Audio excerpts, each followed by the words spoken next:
Ito nga pala si Infinix Note 40 Pro 5G. Kabilang ito sa Note 40 series ni Infinix. At kung gusto nyo malaman ang price nito, make sure na panoorin nyo ang buong video. Sa ngayon, pag-usapan muna natin ang kanyang specs and features.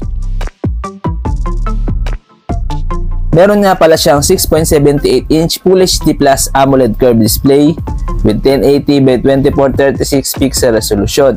Meron siyang 120Hz refresh rate with 1300 nits peak of brightness. At ito ay may Corning Gorilla Glass screen protection. Ang Infinix Note 40 Pro 5G ay may operating system na XOS 14 based on Android 14 with MediaTek Dimensity 7020 6nm chipset na may IMG BXM8256 na GPU. Ang phone na to ay may 8GB of RAM plus 8GB extended RAM with 256GB UFS 2.2 internal storage.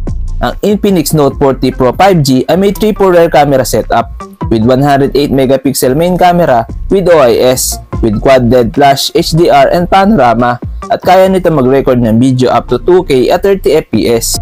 Meron siyang 32MP selfie camera with dual LED flash at may 1080p at 30fps video recording.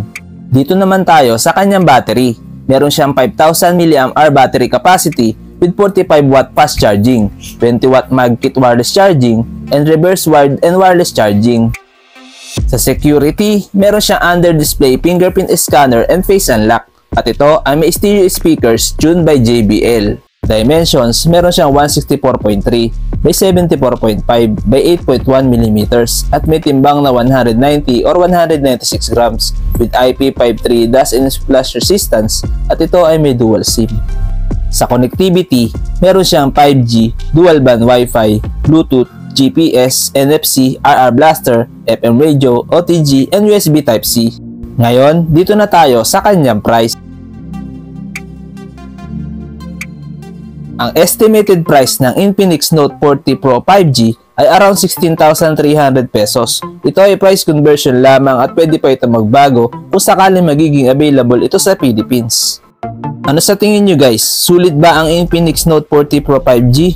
Please comment down below. Hanggang dito na lang muna guys ang video na to. Huwag nyo kalimutan mag-subscribe para lagi kayong updated sa mga bago nating video. Maraming salamat!